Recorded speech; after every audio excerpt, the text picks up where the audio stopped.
All right. Hello, everybody. Welcome back to the Digital Film Reel podcast. It has been a little while since we've done this. Last time we watched the Book of Boba Fett. Today we have again with us my brother Gavin. GMS is the name. How you doing, Gavin? Hey, how are you? I'm just ducky. I'm happy to do this again. I like doing this. Yep. This is a lot of fun. And then we also have Kevin. Kevin is not at home right now. He is away. So he's doing this on his phone. So he's just got his awesome little avatar down there. That's my wonderful voice. Yeah, so we get to hear his amazing radio voice tonight. Although we don't get to see his beautiful face. All right, so You flattered me. Yeah, I do. All right, so tonight we're talking about Moon Knight episode 1, and we were just talking a little bit about it before we went live, and the fact that Moon Knight is, I feel like he's one of those kind of characters that only people that really know about Moon Knight are they're the really only the people that know about Moon Knight. Like when you think about like an Iron Man or a Thor or like literally any of the big name superheroes, there's everybody's got kind of an idea of who they are. When you bring up Moon Knight though, people are like, what's that? I don't understand what that is. And I knew of Moon Knight before I heard about this show coming out, but I didn't know anything about him. I didn't know what his deal was. I just heard that he was Marvel's version of Batman. And I was like, okay, they're making a show. Oscar Isaacs. Okay, that's fine with me. Sounds like it'll be all right. So I came into this having basically absolutely no idea what was going on, other than this guy has multiple personalities, and one of his personalities is like a vigilante or something like that. Turns out there's a whole lot more to it than that, but I think the show's gonna kind of build off of that and explain a little bit more of that as we go on. So what were some of the things you guys were thinking of before you guys watched this? Because you guys also just didn't really know much about Moon Knight. Yeah. It was, like nothing about it once you get into it, and even this just first episode was nothing what I thought it was going to be at all. It definitely. I feel like it definitely like brought up a bunch of questions that I hope will be answered, little by little through the series. Yeah. I think it opened up a lot. It definitely was a lot. Like you're jumping in the middle of a story. You have like you're with. I like the feeling of the character. You're with Steve. Is it Steve? It's Steve, right? Steven. That's this alter or Steven. Yeah, Steven. You're with corrects Steven. Everybody. If they say anything other than Steven, he has to correct them and say it's Steven. Yep. Like some guy called him freaking Scott. I'm like, how do you get Scott? Scotty. Yeah, Scotty. Oh, Scott. Yeah. Steven with a V. With a V. Yep. Yeah. But I feel like the way his character was going up until the end, like, was very much the way the audience felt. Like, wait, what? Yes. What is happening? Yeah. What is happening? What is happening? Like, just like cut to black scenes, and then he wakes up somewhere else. Yes. Yeah. As far as story goes, I thought that was very good.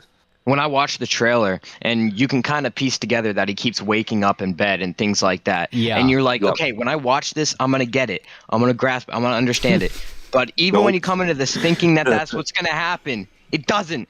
And then you're just like, why? You get lost because you think you know what you're watching, but you don't. Yeah. Yeah. So did you guys know about his multiple personalities at all before you watched the show? Or I think that was in one of the trailers that was kind of hinted at. Okay. So, me understanding that going into this and knowing that Steven is one of these personalities, I had a pretty good, like, I could understand and I could follow everything pretty easily, but I'm kind of curious, like, you, Gavin, you said you didn't know he had multiple personalities. Like, how did that like affect your viewing? Like, were you like? I mean, it adds a lot more things that you're worrying about because you think that you're just going to worry about he wakes up and kind of goes through a loop is what I thought. So when he has these multiple personalities throughout the day, he's forgetting things, and then the date changes and it might go back or it might go forward, and it's Okay, so you were thinking more he's losing time and stuck in a loop or something, not necessarily that he's doing stuff without like knowing he's doing stuff. Okay, so that's really interesting because me watching it, I was following it, and I was like, okay, I know where this. I can kind of understand what's going on here, but like, I'm like, I wonder how this is towards like the layman, the person that doesn't know Moon Knight or doesn't know really what's going on here, and it's very interesting, Gavin, like that you were literally sitting there trying to work out like, what is going on here? And I honestly feel like that was I feel like that was really part of the whole show, was just like I mean, first episode confusing. There's no really backstory in the first episode. You're put right into it right off the bat, and especially the first 20 minutes was the most confusing because I mean, first off, you're just going through this train of him just basically reincarnating every single day, and it's just and him being confused along with it was just So honestly, go ahead. I liked it. I honestly like that aspect.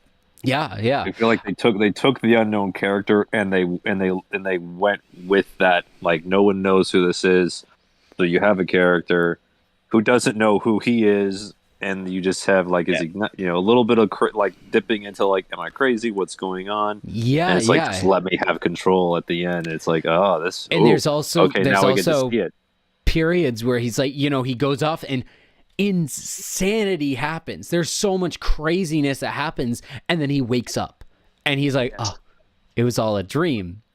And it's just like that was a good layering and layering. Like, like you're literally like, you're watching it from Steven's perspective, whereas like you said, we're jumping into the middle of a story here, and it's very much in the middle of a story. Like this is nowhere. This is not the beginning of the story, and this is definitely not the end. Like this is smacked right in the middle, because he's Moon Knight Mark, that his other personality, which I believe is his the prime personality or whatever, like his first personality. I actually have the I've got the description, one of the descriptions from IMDb that actually kind of explains this a bit. Like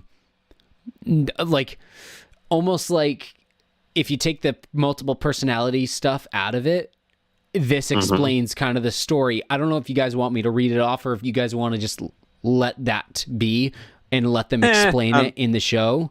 Because I'd be curious to see the show's version of it, because IMDb I know can be accurate and could also be not. Well, I know that this is accurate because it is. Oh, it is. It's basically it's basically this, like it's basically Moon Knight, like what his deal is and what some of the showrunners have explained and stuff. And, that's fine. I'm fine with that. If Gavin, yeah. So it's. I just didn't know if you guys wanted, because it explains a little bit about Mark and who Mark is. And I don't know if you guys want to necessarily know that before the show reveals it, because I don't know if I want to, I don't know if me saying it will end up ruining it and it was bad marketing on their part. Don't mind the pun, marketing. Okay. I didn't mind it until you brought it back up. I didn't even notice it. I didn't even know that it happened until you brought it up. I'm glad you caught it though, Kevin. Gavin didn't. So I didn't. Yeah, but I can give you. So they have two descriptions. One that is a description of like that throws you in. That's basically like the show, the episode we just watched, and then the one that kind of gives a little bit of a different perspective on what's going on. So I can read the one that's more attuned to something you guys have seen. So, starts off from IMDb. The series follows Stephen Grant amid a a mid-mannered gift shop employee who becomes plagued with blackouts and memories of another life. Stephen discovers he has dyscognitive identity disorder and shares a body with a mercenary, Mark Spector. And they mention this when what's Ethan Hawke's character's name? It's what did he say his name was? Did you guys pick up on his name? The guy with a cane. Was that Arthur? I'm looking at my notes. It's Arthur. Okay. So Arthur, when he sees him, he goes mercenary, and he's like, no, I'm Stephen. I work in a gift shop, and yep. Yeah. So Mark Spector is a mercenary. So that's what it says here. As Stephen / Mark's enemies converge upon them, they must navigate their complex identities while thrust into a deeply mystery among the powerful gods of Egypt. So that's basically like what we get to see in the first episode, an idea of it. But the other one kind of gives you a little bit more of who Mark is, almost like it's coming from like, it doesn't even mention Steven. So it's very interesting the way they have this description. But it goes, if you guys want to hear it. Go, I'm good. All right. So, a former U.S. Marine struggling with a dyscognitive identity disorder is granted the powers of an Egyptian moon god, but he soon finds out that these newfound powers can be both a blessing and a curse to his troubled life. So that's almost like showing us like Mark's perspective, because this is it almost shows before he becomes, like almost before we see Steven. So like the other one is following Steven, and this one is like, okay, now this is Mark's story. Mark is a US Marine, and he ends up getting an Egyptian god or whatever part of him or something, and he gets powers. So it almost sounds like a little bit more stereotypical, like superhero stuff there, but they add in the Stephen Grant part in the multiple personalities, and it just entering in the story, in the middle, just throws us completely off, and it has a very different feel from a lot of other stuff that we've seen, especially from the MCU. Yeah, I do like how I don't know if necessarily the god who I assume is a skeleton version of Horus. Because I think that's an eagle's. Is it Horus or is it a raven? It's I have the name Khonshu. Khonshu is the name of the deity that that's is Crane. I believe it's Crane. Yeah. So that's that. I can't remember what the other one's name was, because there was another god or Egyptian creature or whatever in this. I can't remember what that one's name was. Well, there's the goddess that the cult worships, and the high priestess avatar dude. Yes. Yeah. So I was kind of confused. I forgot to mention this up front, but spoilers, everybody. So I forgot to mention that. I mean, I'm pretty sure that the people that are watching. I mean, if you're watching a review of a show, we're. I mean, some reviews don't have spoilers. Good. Some reviews don't have spoilers, the boring ones have no spoiler bits. Oh, thanks. I think we tried that out. I just put up a Morbius trailer a Morbius review that didn't have any spoilers. Dang it! I have to take it down now. No, some of them are good. Right? Oh man. But yeah, it's something I had questions about with the other deity that shows up in here. So Ethan Hawke's character, Arthur, I have to remember his name, Arthur. He says to Stephen that they worship this deity of what I can't remember her name, that wolf creature's name, but he said that worshipped her. Not Osiris. Well, the wolf creature was I'm trying to remember my Egyptian mythology now. Okay. But that was a creature of the underworld. That wasn't a god. Okay. It looked like the picture that he was like, stroking or whatever, when he was talking to Steven. So I was confused. I was like, yeah, because the only dog that's Yep. that's Anubis. I forget what, because in the female,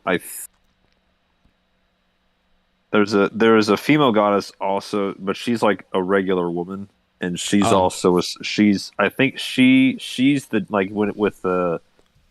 the one who judges. She holds the scales to judge if a heart has been good or evil, and then whether or not your heart will ascend or if it will be devoured by the crocodile lion creature and hippo. I mean, that sounds pretty accurate to what Arthur's whole deal is there, but yeah. Yeah. Well, if you notice, I like that bit. If you notice the scales, they're two crocodile heads. And so is his cane. I like that detail. His cane is that same thing. Yep. It's two crocodile heads put together there. So it's really cool. Yep. I noticed that on my second viewing of this episode. I was like, oh, look at that. That's cool. Yeah.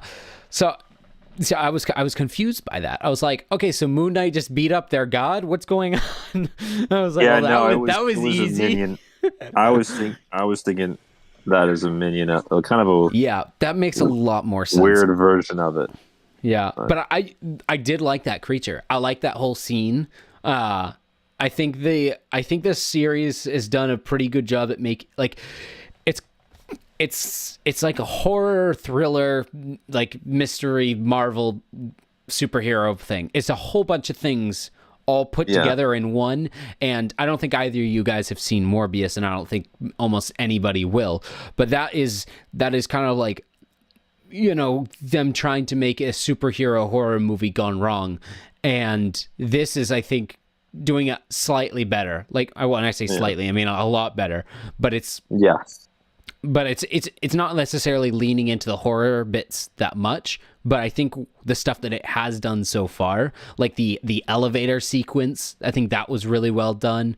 A lot of the stuff with that werewolf creature or whatever, where he's like, it's showing basically just him and his reactions. And then if you look in like a lot of the reflections of mirrors and glass and all that stuff around him, you can see the creature getting closer and stuff. I think that is just really, really well done, where it's like very subtly showing you guys like all the different, all the different angles and things like that, but also not spending a ton of money on using, CGI for a werewolf that's chasing him, but they're utilizing really interesting cinematics and stuff at the same time. I think that was really well done.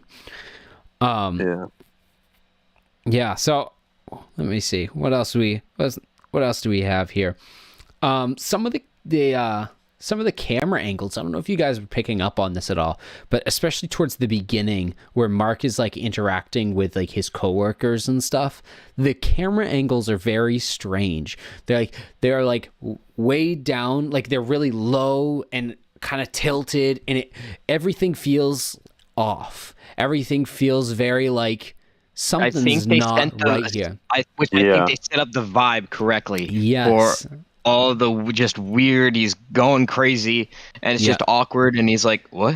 What's this? And it's like, and there's a lot of scenes where it's just like very strange angles, like especially on his face, like when he's blacking out, like a lot of the times the camera's like completely like turned, and it's just like, it's an odd angle, but it's like, I think they're definitely doing it on purpose to give us that feeling of just like, this is not natural, this is not normal, something is wrong here, and our subconsciouses are just like, this is strange and we don't like it, but at the same time we do. So I think that was really cool and clever of them to do, and I really like that. What do you guys thinking, what do you guys think of Oscar Isaac in this role? Because I know we've seen him in a few things before. We've seen him in Star Wars, and I've seen him in quite a few films what do you guys think of his performance in this show and his portrayal of a character that you guys don't really know? I liked it. I think he did. I think he played the I don't know what's going on and I'm scared that I'm losing, especially that elevator scene. I think that was yes. done. He's trying to play it great. off like, no, I'm fine, lady. Don't need to run into someone's room. I'm fine. As this ancient Egyptian god is like appearing in the mirror behind me. Looking for my contact lens. Yep. And the scene in the near the end when they're like in the mirror and he's talking to himself. Oh my gosh. Yeah. And he's like, nope, I'm not believing. I'm not looking. Yep. I'm going to look directly at this monster because you don't matter to me anymore. Like, I'm trying to fight for my life right here, so... I loved that scene. That bathroom scene was so well done. I love just the infinite mirrors. Yeah. I loved the extra detail of like they had him talking to Mark, but if you notice, the rest of the mirrors don't have any other reflections. It's just him and then the one reflection with Mark in it. It was really, really interesting how they did that. I loved what they did with the mirrors and reflections in this. Like he'd walk away and the reflections still standing there. It's so cool. They did that when the jackal was running around too. Yeah. One of the sarcophagi exhibits you saw like his I think when he initially enters the room with the jackal stalking him. Yeah. I'm trying to remember which scene that is. It's when he just starts to be like, what's going on? He enters the kind of half lit room, and the sarcophagus that's on a table. If you watch him, he stops and looks around, and then Steve continue on, but then Mark's reflection actually stops and watches the jackal move. Towards the end of the episode. Yeah. Oh, yeah. Like right at the end. Yeah. Like. I was thinking like at the beginning. I was like, I don't know. Did they do that? No. Yes, I know what you're talking about. That start of that scene. Yes, I do know what you're talking about. Yeah, I did like that a lot. They started doing that a lot more towards the end. I think as Mark was trying to push through a little bit more. I think that was really cool. I also really like the line that the deity had. What's his Mark's Khonshu. deity? Khonshu, yeah. Of like, oh great, the idiot's back in control. Yes. I really like. I have a mixed relationship here with this Khonshu. I'm not a huge fan of the voice. I don't know why. It's just something about it is just off. Inabu. I don't know. Have you ever seen some of the older Inabu? Dr. Fate. Yes. If you see the newer the when he's in Young Justice, it reminds me a lot of the way he talks. Yeah, I can see that. You but have that like echoey. This isn't quite your voice. This is your. There's that not quite a normal voice inside your head feel. Yeah, but I feel like it should feel a little bit more exotic though, like a little bit more like Egyptian maybe instead of an American guy. But on the other hand, like he's a god, he can just do what he wants. That is true, but like I was like thrown off a little bit. I was like, oh, okay, he's just American. Like I mean, even Thor he's Norse, but he's British. Like I think just British people in general, their accents like are more godly. I don't know. Well, maybe they're trying to, it's appealing to the British side, so they got to pick a different voice. Yeah, maybe. I don't know. I've heard some people saying some stuff about Oscar Isaac's accent in this as well. Like some British people don't like it or something like that. So that's funny. I don't think there's ever been someone who's funny. Sorry. Yeah. Like I'm from the South. We do say some things in annoying ways. It's just the way thing is. It's just the way it is. No. But I mean, I think the Khonshu. I keep forgetting the name. Khonshu is. I don't know. I think his lines are really good, and I think the actor, says them well. But I don't know. Something about it just feels like, this voice seems too normal. I mean, I'm saying that as an American, like hearing that voice all the time. So, like, I'm expecting like a James Earl Jones or something like that. That's what that's the voice of a god that I'm making. I want something that's like, instead of it just being like someone else talking to him, I want it to be like, this is in his head. I want it to be powerful. I want it to be like louder and more like, just out there. Yeah. What do you mean by in his head? Like, you want it to feel more contained, or just like something that... more like just... Yeah. So it's like, I feel like when he's talking, it almost sounds like he's in the scene, like... Well, they do play it... I think they play it like that because, it's like... When we first hear him actually talking to Steven, he appears for just a split second behind him, and I thought that was, he's kind of the angel and or demon on the shoulder kind of vibe. Yeah, I feel like he's... I'm not inside your head, that because Mark's inside his head. Well, they mentioned this. They mentioned in I loved the line, by the way, towards the end when Arthur is confronting Steven in the museum, and he says something about the avatars. So I'm pretty sure that they're telling us that Steven and Mark, this person here is the avatar for Khonshu. So Khonshu's not in his head. He's like watching above him and then possesses him or something like that. I think that's more of what this is. And I love the line that Steven said to Arthur there when he mentions Avatar. He's like, yeah, Avatar. I like that movie. Blue people. And he's like, no. Oh, the anime? It was really funny because I was like, I get those. I understood that reference. Yeah. I thought that was really funny. Yeah. But I think that's definitely more what they're going, because Mark is definitely in Steven's head. But Steven, but the Khonshu is not in his head. Khonshu is, like you said, he's standing behind him. He's like that angel level thing on his shoulder and stuff. So I think that's more of what is going on here, because he sees him outside, out and about and stuff. Kind of he's following him. Yes, he's hovering over him, he's watching him and stuff. Whereas Mark, he's only seeing Mark in reflections and stuff instead of Mark just kind standing right in front of him. Jekyll and Hyde vibe from that. Yeah. I got that too. I don't know if you've seen they play it exactly the same way in League of Extraordinary Gentlemen. Yes. Like Jekyll and Hyde in that movie they do that. That's how they have conversations when one's in whichever one is like actually in the world, it's the other one's in a mirror, to just have a back and forth dialogue. Yeah. I don't care what anybody says. I love that movie. Oh, I don't know why that gets such a bad vibe, man. I don't know either. I love that movie growing up. I was like, this thing's amazing. If I watch it again now, I might hate it, but at the same time, I just have so many great memories with that movie. Oh yeah.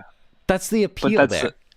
I honestly, but you look at when it was released, I think it came out before its time. I think that was why everyone was like, what is this? I'm like, if that was to have dropped like during, like maybe after, I don't know, I wouldn't even say like Underworld, but like if that would have dropped like now, like it would have just felt like, it's almost, it would have been so bad now. It almost feels like a spoof. It almost feels like a spoof. Yeah. Just the over dramatic. But I feel like it would be so much worse now. Because if you look at the stuff that's coming out now, it's just overproduced, just like studio driven movies, and I think it's Universal that owns all that kind of stuff. So it's just like it'd be completely just like studio made movie. But anyway, no, I mean if the movie itself was just like plunk and dunk it right, like the way it was. It just released now with like cleaner animation. Yes. Yeah, I don't know. Well, we're not talking about League of Extraordinary Gentlemen. Yeah, no. We're talking about Moon Knight. Gavin's over here just like, I've never seen this movie. I'm lucky I disconnected for a second there. I didn't hear anything what you guys were saying for the past 30 seconds. So thank God. There you go. And we were just talking about you the whole time. We were just saying, man, Gavin sucks. No. I hate him so much. He's the worst. Oh man. Okay. So let's. I'm gonna go through my notes here. I kind of wrote some notes here. Kind of scene by scene almost. I got something. Yeah, basically these notes here are kind of like in order of appearance and stuff. So I wanted to say something about the opening scene there. How'd you guys react to that? Because I was watching that and I was like, what is this show? Exactly. Ethan Hawke's breaking cups. Yep. Smashing him, put him in his shoes. I'm like, how does this have any correlation with what I just watched in the trailer? What I wanted that. That is the exact question I want, and I don't want it to be answered for like 3 episodes. Well, I can. And I'm just like, I can tell you behind the scenes why it's there, but I have no idea why it's connected to anything. Basically, the glass in the shoes, that was Ethan Hawke's idea, and he wanted to do it for his character because he said it fit his character for some reason, and they put it as the opening scene for some reason, and I just don't understand it. I'm not sure what it means. Yeah. I don't know. I'm not sure. He's tormenting himself or something, torturing himself with it. Well, I think it does fit his character because it's that yin and yang. That's Asian, but like that. Trying to do more good than evil, and it's like, all right, I must punish myself for something. That must. But what I like about it is like I had like immediately as I stopped watching, I'm like, I gotta see that from the beginning again, see if that makes any sense. Like, all right, it is him. Yes. It's his character. Exactly. You rewatch it and you're like, let's see if this ties with the end at all. No, I'm lost. Well, I mean, I think it fit his character at least in the very the whole like I don't know, sackcloth and ashes kind of feel. Just putting yourself through hardship to make up for some bad thing. Yeah, I can see that almost how like I kind of got a point on that, but I'll wait for us to go through, get to that point in the show as we talk here. Okay. So we'll come back around to that. Bookmark that. Yeah. So. Yeah, I definitely think that we're going to get some sort of explanation for that, because this episode was mostly just to make everybody confused and want to know what's going on. And it definitely did that. And I think that they're definitely going to be setting things up and, explaining things in the future. And well, at least I hope they do. Yeah. But yeah, so right after that, we get Ethan Hawke's Arthur. We get Arthur's daily routine, walking, filling his shoes with glass and then walking away. And then we get Steven's daily routine of waking up, unchaining himself from his bed. Yep. Instead of stepping over the sand, he steps right into it for some reason and then has to fix it. And then he feeds his one finned fish and removes tape from his door. Why is there tape on the door? I couldn't figure it out. Out of all these things that were confusing, I was like, why is he putting tape on the door? What I think it all is supposed to be is, I think the initial impression I got is like, is he trying to catch himself sleepwalking and know if he leaves the door? That's what I was thinking. But sleepwalking, you're not supposed to be. You're not necessarily fully aware of what you're doing. So if you go out the door, you're not going to peel the tape. You're not going to necessarily step over the stand. You may or may not be aware enough to unchain your your legs so you don't go anywhere. But the thing is, it came off a little bit because he every time he got up, check it. He would press down and file through it a little bit and see if it is loose. Maybe that has something to do with that. But yeah, he's testing things. He gets up. He tests the seal of the tape. He tests. Yeah. Yeah. He gets into bed. He makes all the sand nice and smooth. I almost thought that was going to be some sort of weird cult or not paranoid. What is it when you believe you're not mystic? I lost the word. I don't know. Superstitious. Some sort of superstitious thing, but I really think it's just when he puts his foot in the sand when he comes back to bed, it's like, oh, it's so he can see if his foot walks there. Yeah. Just nonchalantly. I'm like, okay. I probably would have just set up a camera and hit record. That's just me, but I wonder if he's too. Is he supposed to be that? I think he's supposed to be pretty dirt poor. Is the thing because did you see the computer that he freaking had when he climbs up on the table? That's true. Yeah, but at the same time, I mean, he has a flip phone. Reliving. No, listen, he's reliving a lot. Do you think he's constantly making money still? Mark has a flip phone. Steven has a smartphone. Oh, he does. Because he calls that girl that he didn't go on a date with. Yep. 2 days later. Yeah. 2 days later. What were you saying, Gavin? Go ahead. Go ahead. I don't think I was saying anything. Oh, okay. You must have finished then. Okay. I thought you were continuing. Continue, Kevin. Oh, okay. I like the initial bit with the kind of not Easter egg with I can't. I mean, my brain is not working with words today. But the whatever the thing is, the term is what happened with the goldfish. Yeah.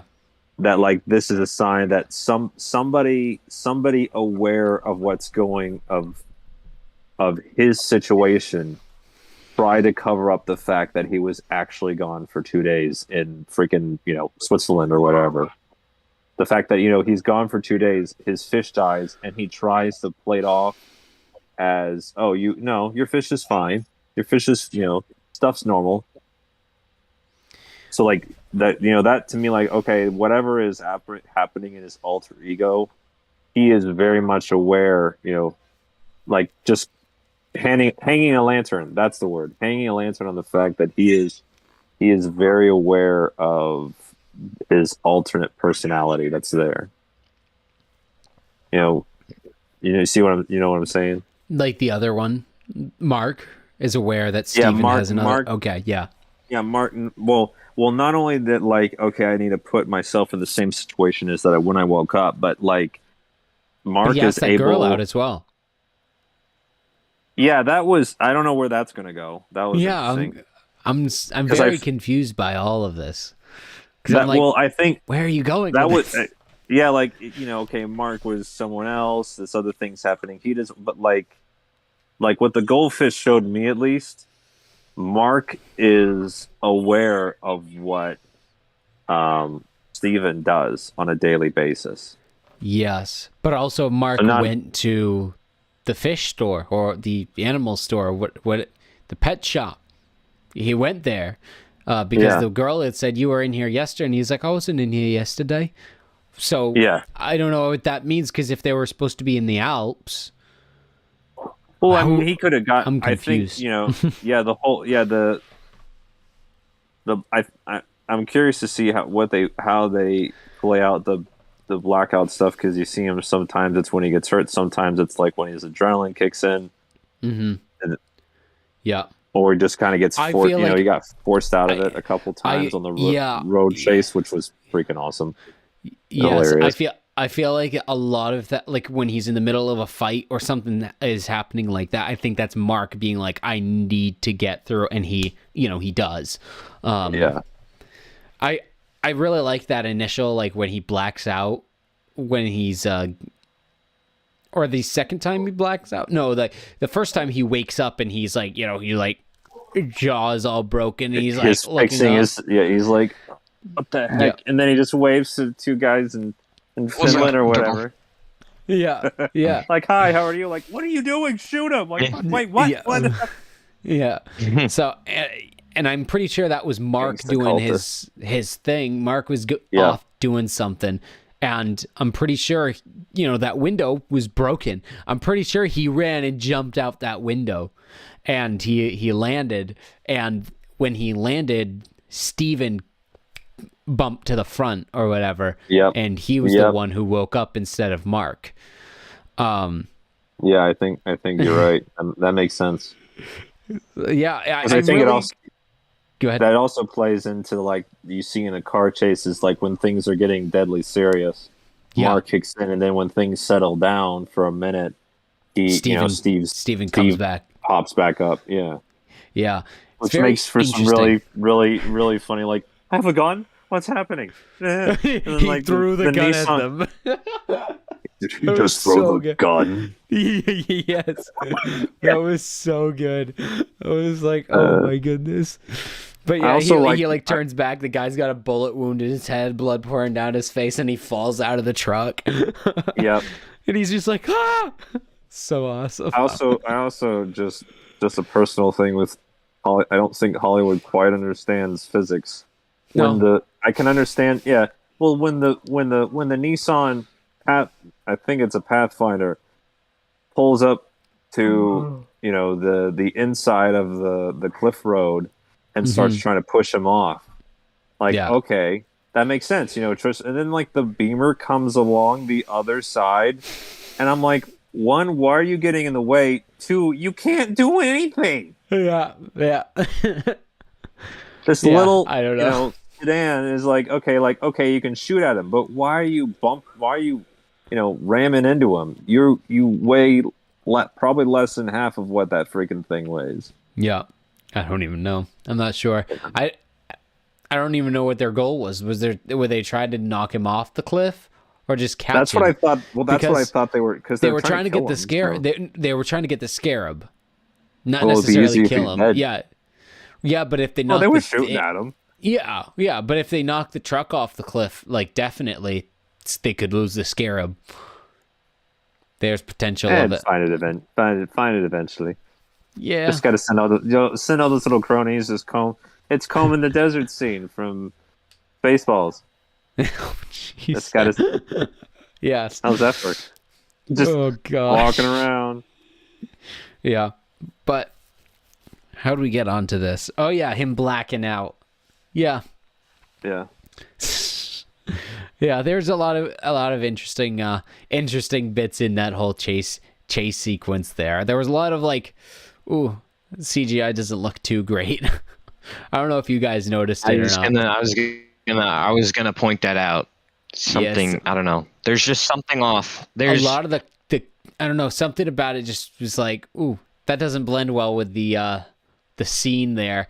Because we were watching it on our TV 4K and stuff, and I was just like, ooh, textures don't look right here. I was watching in my own iPhone 8, so I didn't see any of that. No, well, I mean, it would probably look a lot better on an iPhone. It's a smaller screen. Yeah, it's a little bit smaller. My second viewing, I watched it on my computer monitor, and it was less noticeable just because it's not 4K and it's a smaller screen, but it was still like I could tell like some of the shadows and stuff were just obviously artificial and stuff like that.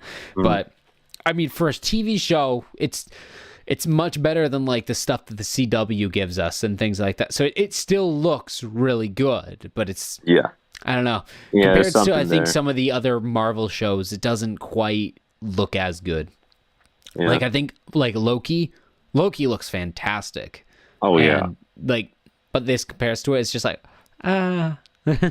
But I mean, I think this show's not necessarily going to be a heavy CGI other than like the gods and stuff that are in it. Yeah. I think a lot of it is going to be more like hand-to-hand combat and stuff. Maybe Moon Knight beating up a few more demon dogs or something. I don't know. But I really like the direction that they're taking this. I think it's very, very interesting. Yeah, definitely. Was there anything else you guys wanted to mention before we move on to what you were talking about earlier, Kevin? You said you had something to say connected to something that I can't remember. Oh, completely unrelated. Can we stop having curators not know what the heck a museum is when you're leading a freaking museum? Can that stop being a trope, please? Just, I don't know if I've seen enough museum movies where it's like, I don't understand why this is a joke anymore.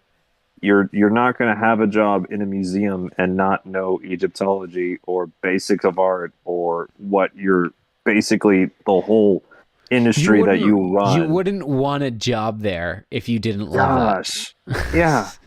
Seriously. Stop. Such an old joke. Please. Oh man. All right, I got it out of my system. I'm good. Talking a little bit more about that museum, going back to that scene with the werewolf thing, I was like, this could be a great movie here. Imagine this. Night of the Museum reboot as a horror movie.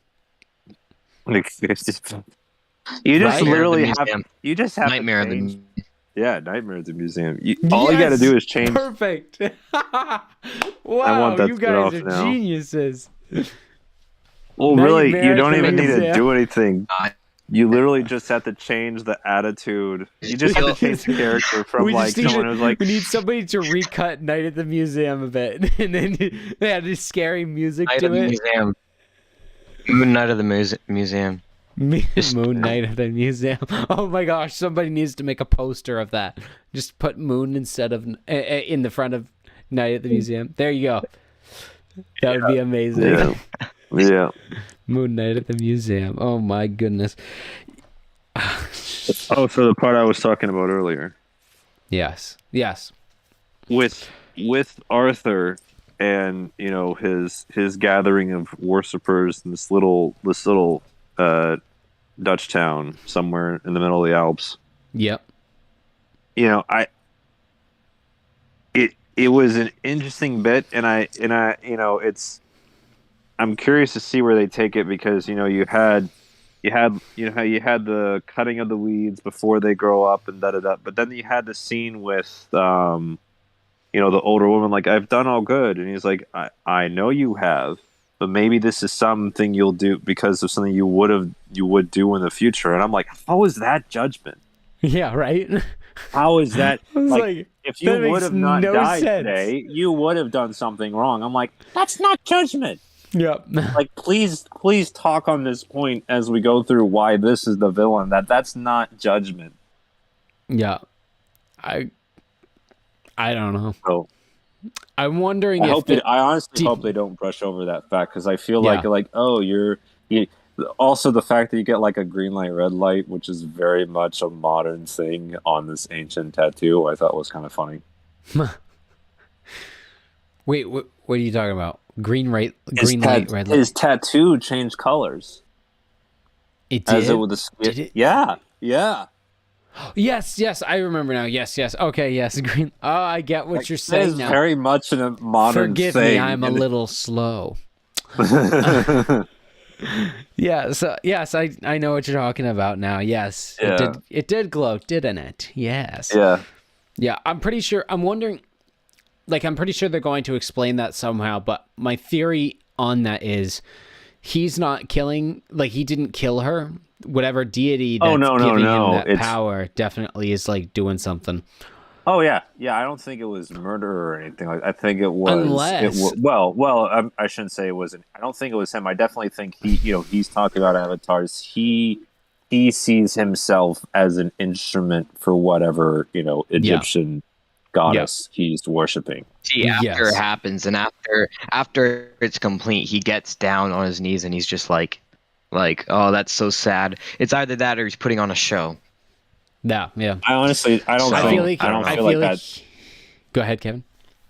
No, yeah, he's 100%. I just think he's like fully devoted into like, this is the way it must be. As sad as it is, this is the way it must be. Yes, he is super zealous and super like he is dedicated his entire life to whatever. He's walking around on glass. He's not faking this.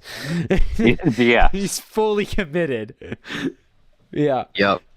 So he's in. That brings a whole new meaning to glass slippers, man. Yeah. Yes. There you. Oh. I wonder if that's what his. No. Is there any other like thoughts that you guys had on this show before we kind of like start wrapping things up? Is there anything else you guys want to like kind of say before we start wrapping things up? We got looking for a lot more information in this next episode. I think we're gonna get a little bit more information. I think we're gonna get more questions, but we're gonna get answers to some of the questions we have in this episode, but then I think it's going to give us a lot more other questions. But my biggest fear for this show is by the end of it is it's going to turn into WandaVision, where WandaVision, something that I loved about it was just completely confusing and you had no idea what's going on. It's a huge mystery, but up into the end, the ending is just another Marvel thing where it's just like, okay, here's a bunch of, they're flying and they're shooting beams and there's light and explosions, all kinds of, it was a Marvel ending. I'm really hoping that this doesn't do that. Yeah. But I have a feeling that it will, just because there's gods involved. I'm pretty sure it's going to end up being like the big werewolf girl deity is going to fight Khonshu or whatever, and there's going to be a big CGI battle, but then Moon Knight's going to beat Ethan Hawke up, but it's going to be pretty easy because he's wearing glass slippers. I don't know. Yeah. Or it's going to be Moon Knight fighting the big werewolf girl thing. But either way, it's just like I really don't want a big spectacle Marvel ending. I mean, like, when was the last time we had a freaking like show that did the old fashioned, Batman-esque, like just a slugfest? Like, it's two guys Daredevil? that are just. Did you watch Daredevil? Yeah, I haven't yet. Oh my gosh! It's on my list. They just put it on Disney Plus. You got to watch it. There we go. That's Daredevil, what I was waiting for. It is. Yep. It is one of the greatest shows ever. It's the greatest superhero show ever, I believe. It is so good. It's fantastic. That and Punisher are fantastic. So definitely you should watch them. But yeah, I'm getting a little Daredevil vibes from this, and a lot of people have compared it to that. Like the people that like have been involved in it and stuff and have seen some more than we have and stuff have compared it a little bit to Daredevil.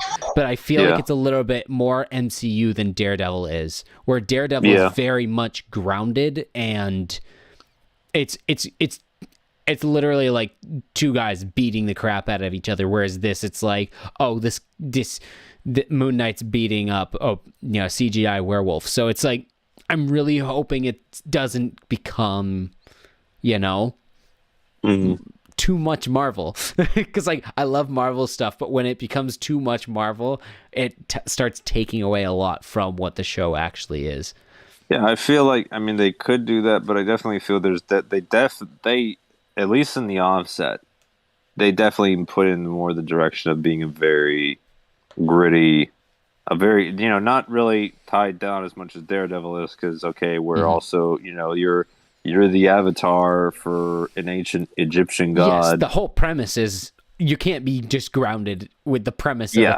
Like, it's already out there when it starts. So yeah, I mean, I don't feel like Moon Knight. I don't know. Like, this is the part that I kind of like, and I want to like, okay, he was able, from literally being mid transformation, being tackled by the creature, to like slamming the door open that the creature could barely open, to just beating, just pummeling him to pulp. Yeah. And then he just looks over his shoulder. I'm like, okay, what's going to happen next? And then it cuts. I'm like, yes, this is what I want. Yeah. Saturday morning cartoon kind of like, what's happening next? That's what it is. That's the vibe that I get from this. It is the classic, this is the opening scene of a new series, and you're just hooking everyone because you just have no idea what's going on. You're coming in mid everything. It's like, oh, I gotta watch the next one. My fear is that people will be so confused that they won't come back for it. But fine. The thing is, the show's already made, and same. The show is already made, and I'm pretty sure they've said that it's a limited series, and they're not doing anything else with Moon Knight. Okay. I don't. They've already said that this doesn't tie into too much of the MCU. It's in the MCU, but it's not going to be like, oh, Thor just showed up, or it's not going to be like that. Well, wasn't the whole thing with WandaVision that basically broke the universe, that broke the single universes, so we actually get like all the comic universes. WandaVision? Or was You mean that Loki? in Loki? Loki. Well, I think you saw it in Loki, but what Loki did, and what... I think we're going to be seeing more of that in Doctor Strange when that comes out next month. Oh yeah. Oh, that's what it. Yeah. Yeah, so we're definitely going to be seeing a lot more of this, but Moon Knight, they have confirmed, is in the MCU. It's in the normal universe. It is. Okay. Yes. But the thing is, they wanted to make a limited series. They wanted to leave it at that. And I'm pretty sure Oscar Isaac has said that this is it. Basically, he doesn't necessarily want to do this for 10 years or anything like that, playing Moon Knight. But also, I'm pretty sure since Khonshu is, a deity that takes up avatars, they could probably just recast him after he's done it for a few years. But I don't know. It depends on how people receive this, because if they get enough fan outcry for more Moon Knight, Disney's probably going to do it. That's what happened with Daredevil. There was so much fan outcry when Netflix canceled Daredevil that Marvel knew if they're bringing Daredevil back, they have to bring back Charlie Cox and bring back the Daredevil show because it had so much fan outcry. So and I'm hoping that this does well. Like, obviously, on Disney Plus, I hope enough people watch it and like it. It seems like people are enjoying it. That it, potentially could have some more, come from Definitely this. More than the Vampire Doctor, that's for sure. The Vampire Doctor? You mean Morbius? Yeah, whatever that could is. Did you didn't watch that, did you? I've seen so many bad... No. Okay. I've seen so many people be like, I thought it was good. I haven't seen yours yet. I wanted to watch yours too. Yeah, so I put it up yesterday. And you could see the review. I'll give you a little bit here. It's a bad movie. But I think I liked it. That's some of the vibes I'm getting. Yeah. But I'm like, I don't have a lot of time, so I don't know if I would put time into watching a bad movie. See, I wish that all of us, I wish you guys had watched Morbius, yesterday or today, and we could have talked about that tonight too, because I have so many questions about that. More than I have about Moon Knight, mostly because of the two end credit scenes. The two end credit scenes completely break everything, and I have no idea what's going on with them. So, man, once those leak on the internet, watch the end credit scenes. Oh, man. But yeah. So Moon Knight, definitely better than Morbius, and I think that... I think people are going to be asking for more Moon Knight and less Morbius. So I think that's good. I think it'll be good in the long run there. Yeah, I'm fine with that. But we're getting 6 episodes of Moon Knight. Whether or not he's going to return in any capacity in the future, I don't know. I kind of hope he does. Although we've only really seen Steven. We haven't really seen much of Mark, and we haven't seen much of Khonshu yet. So we may end up finding that we hate them. I don't know. We'll see. We haven't really seen much Moon Knight in action. I think we're going to. Obviously, the show is about him. So, I'm very curious to see where this goes, and I really hope that it keeps the vibe that it's setting up so far, and it doesn't turn into a big just CGI monster fight thing at the end. And I hope it is just that can be fun too. Yeah, it can be, but when it's done every time, I know. Yeah, it's one of the reasons why I love Daredevil is because it's not that, and I kind of I like the. That's another reason why I loved the Batman so much. It Hawkeye. Wasn't. I haven't watched Hawkeye yet, actually. Okay. That's the same thing I like about Hawkeye is it's the same kind of thing. It's like, all right, there's a guy with a bow and arrow, there's some guys with guns, and some guys with martial arts. That's it. Yep. Yeah. That's it. That's freaking it, man. Yeah. That's it. So I'm hoping that this is it's grounded in certain ways that it feels, but also the concepts are what we've seen so far. Crazy psychological stuff, and then also Egyptian gods thrown into the mix. So it's very interesting premise, and I'm definitely excited to see where it goes. Honestly, I like the feeling. Just one more point on that note. I think if they want to play it the way they set up this, at least the initial show, if they just have the Egyptian god thing kind of as a backdrop for just like, a more social debate of like, what's, good versus evil, and, what makes you right and wrong. I think that'd be a very interesting direction. Mm-hmm. I'd be curious to see. There's a lot of directions they could go with this, and I think it'll be definitely be interesting going forward. Yeah. I really like it, and also, this just popped into my head. But in the UK, this actually got the same rating as Daredevil did. And Daredevil in the US is MA. So I'm really curious to see, because like in this first episode, there's some blood. There's some blood in it, but it's like it's not overly graphic. It's definitely not like Daredevil level, but in the UK, it got the same rating as Daredevil. So I'm wondering if in future episodes, I'm wondering how brutal some of these action sequences are gonna get. I'm very, very curious. I'm fine with that. It's just do it already, for crying out loud. Yeah. Stop walking. Now that they added, yeah, right. Now that they added in the MA feature to Disney Plus, I'm wondering if we're gonna eventually start seeing more of that stuff come onto the platform or stuff like that in the MCU. I'm not sure.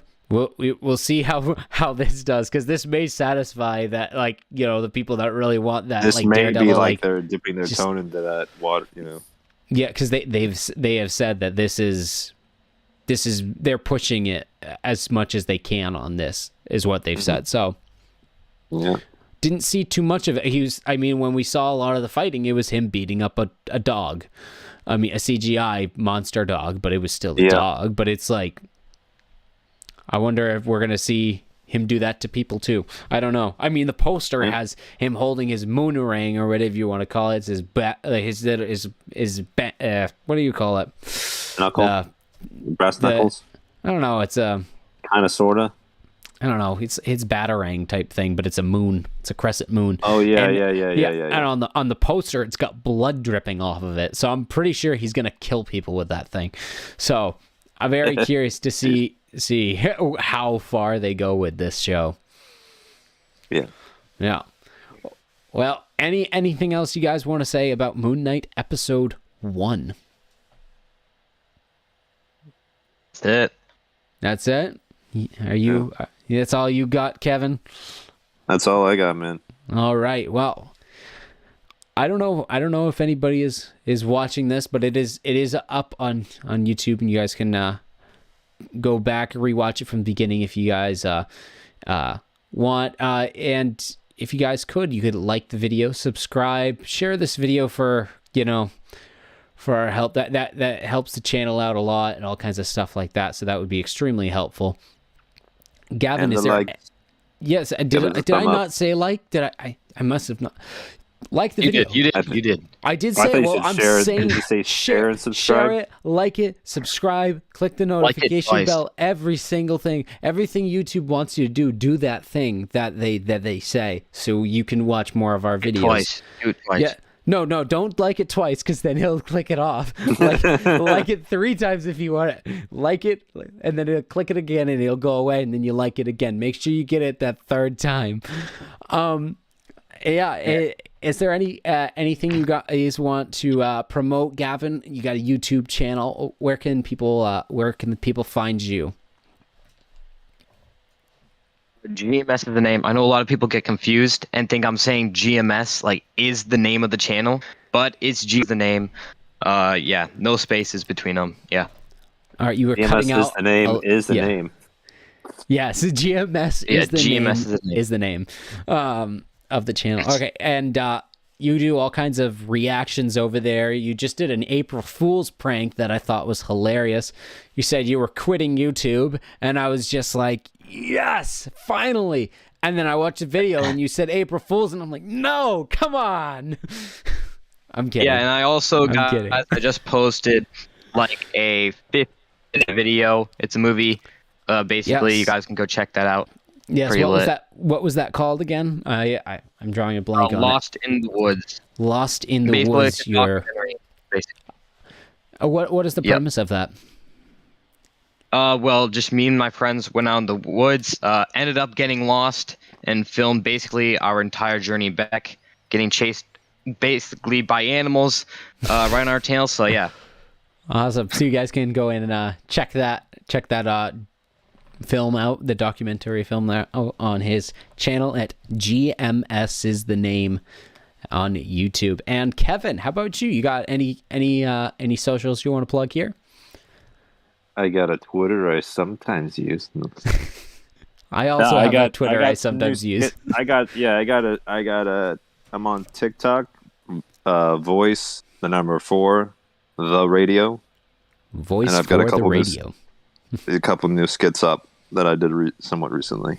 Awesome. And reactions and duets and a couple other things. Awesome. Sweet.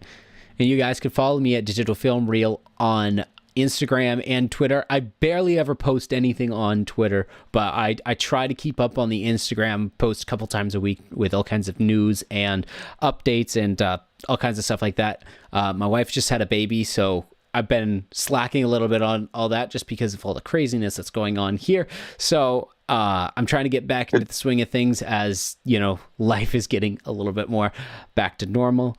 But yeah, you guys can go check me out over there. And yeah, that's about all I have to say. You guys good? I'm good. Yep. All right. So you guys have a great day and au revoir. Adios.